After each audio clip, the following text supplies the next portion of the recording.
again. Today we're going to talk about what the horses are doing when they're not being ridden. After all, we don't want to ride the horses every day, but they still need to get out of their stalls. So today we're going to talk about lunging, turning out, and hand walking, which are three of the activities we do when we're not riding the horses to allow them freedom to get out of their stalls, allow them to get any silliness out, and allow them to stretch their legs so they can still stay fit. So today we're lunging Tucker in a more simple system. We're just using a bridle. You'll see we've taken the reins off, and instead I have my lunge line coming through the left side of his bit, all the way up behind his ears, and hooked over to the right side of his bit. This allows me to have control of both sides of the bit so it can't get pulled through his mouth if he does try to pull away from me. This will also allow me a little more stopping power if he gets a little too wild. So, to start with, I have a lunge whip. I may or may not need to use the lunge whip. Some horses need it, some horses don't. You can use the lunge whip for a variety of things. Sometimes it's just to push your horse out on the circle. Sometimes it's to encourage them to move faster. You don't actually hit the horse with the lunge whip. I know it's long, but it's mainly just like a visual or a sound so that the horses know they need to keep going. Also my rope. So when I'm using my lunge line, I need to make sure it's organized. And the biggest thing is also making sure that it's not wrapped around my hand. So I like to organize it so I can leave my free hand, so not my main hand that I'm lunging with.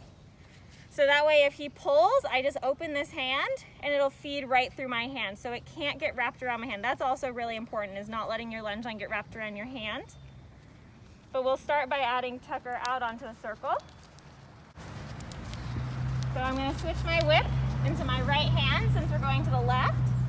I'm going to stand at Tucker's shoulder. So always on the shoulder, no matter how far away he gets from me, I want to be in line with his shoulder. So we don't want Tucker to go crazy from the get-go.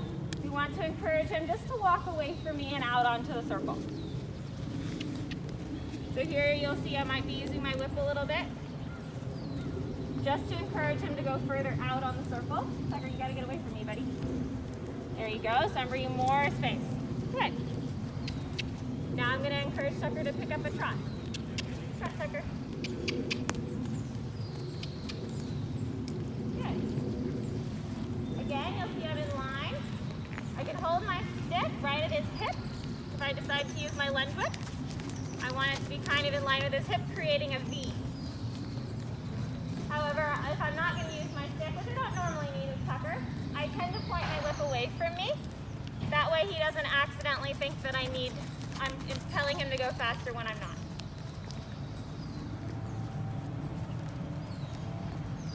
Good. You'll notice my rope, I'm holding it in both hands. So that way if he does pull and I accidentally lose grip with one hand, I still have the other hand on the rope, so he can't get away from me. Inside, you can kind of see that V shape I was telling you about. I'm in line with his shoulder. Good.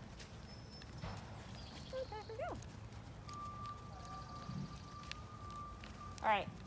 So after Tucker's warmed up, so just like when we're riding, we need to warm the horses up. You don't really want your horse to go galloping away from you the second he gets out on the lunge line, because that's just starting like with very cold muscles. So I want him to do a couple trot laps first, start to be relaxed, and then I can encourage him into the canter.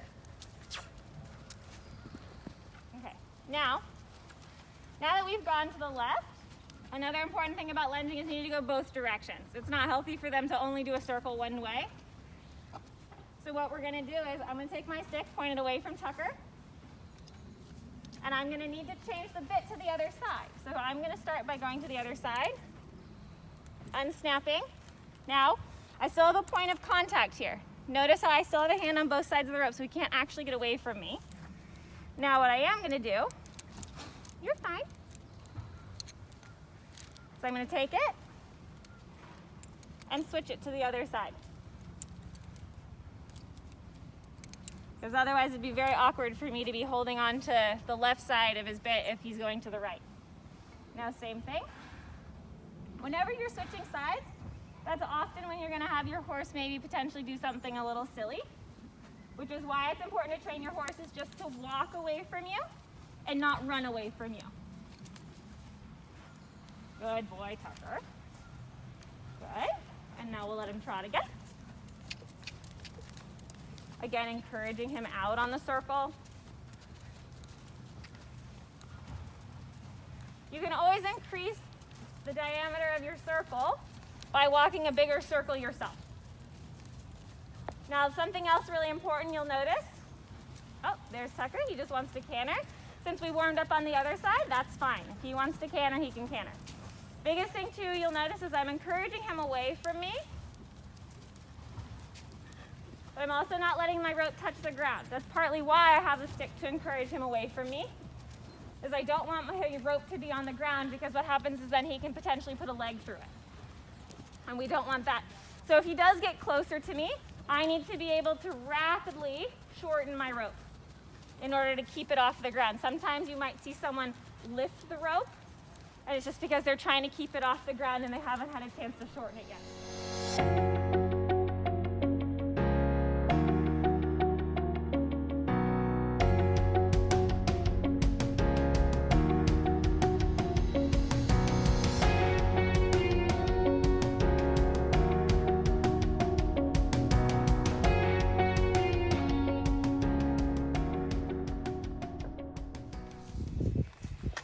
So we're going to talk about turning out our horses.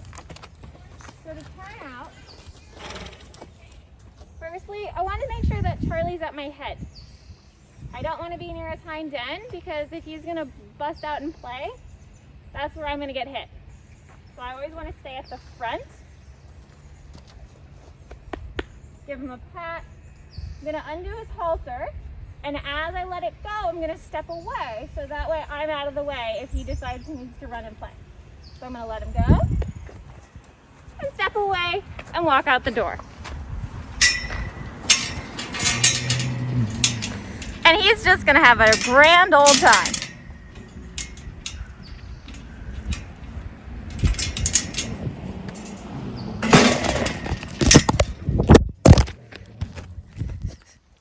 Thanks, Charlie.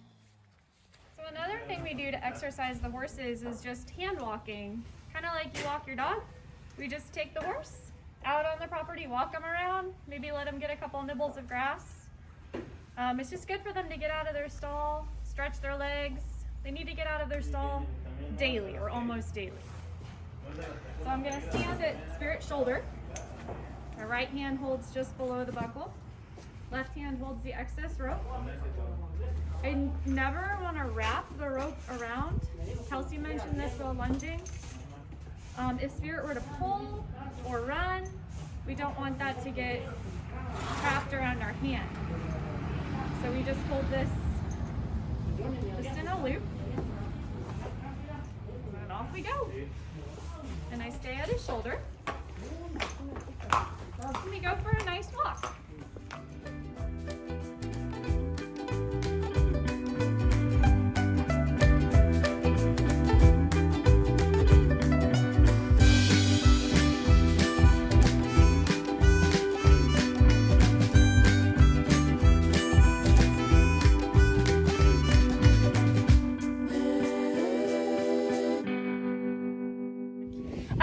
We hope you've enjoyed seeing what the horses have been doing when they're not teaching lessons.